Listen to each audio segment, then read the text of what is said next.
from a community perspective, rheumatic diseases are fairly common, whether they come from conditions like tendinitis, bursitis, to soft tissue rheumatism, through arthritis like osteoarthritis and rheumatoid arthritis.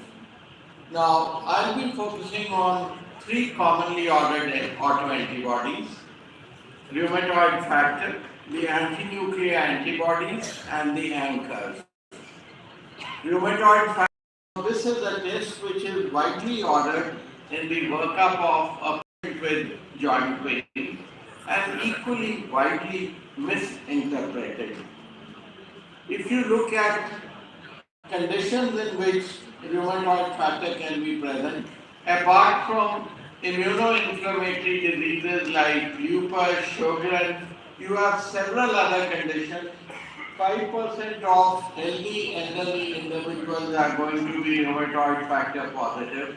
So if you have an elderly person with osteoarthritis, and if you are not used to clinical correlation, you may end up by erroneously diagnosing rheumatoid arthritis in these individuals. Then in our country, infections like infective endocarditis, tuberculosis, and so on and so forth.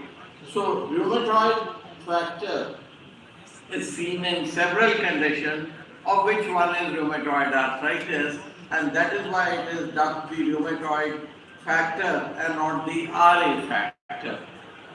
Now, the diagnosis of rheumatoid arthritis requires a modicum of investigation. It's a clinical diagnosis based upon the phenotypic recognition when you have a patient presenting with bilateral symmetrical inflammatory joint involvement involving the small joints of the hands. And I would like to remind you that nearly 1/5 of the patients would be seronegative. And the only way of making a diagnosis of seronegative rheumatoid arthritis is clinical examination. And let me share this case vignette with you. This is a young male who presented with wrist pain. This is his X-ray, and you can appreciate carpal crowding. He was given corticosteroids, hydroxychloroquine by his general practitioner, did not improve. A biopsy revealed necrotizing granulomas. So joint pains and rheumatoid factor do not total up to a diagnosis of rheumatoid arthritis. This was a monoarthritis, and by definition, rheumatoid arthritis is a polyarticular disease. So thereby underscoring the fact that serology has always to be interpreted in light of the clinical picture. Should you repeat rheumatoid factor in a patient who is seropositive? And the answer is no. The disappearance of rheumatoid factor is not the goal of treatment.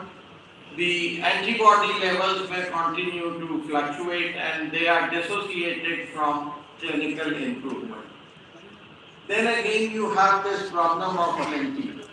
You have patients who will get done panels of tests and one of them would be rheumatoid factor and will come a report which is positive, and then starts the confusion and also worry, and this is what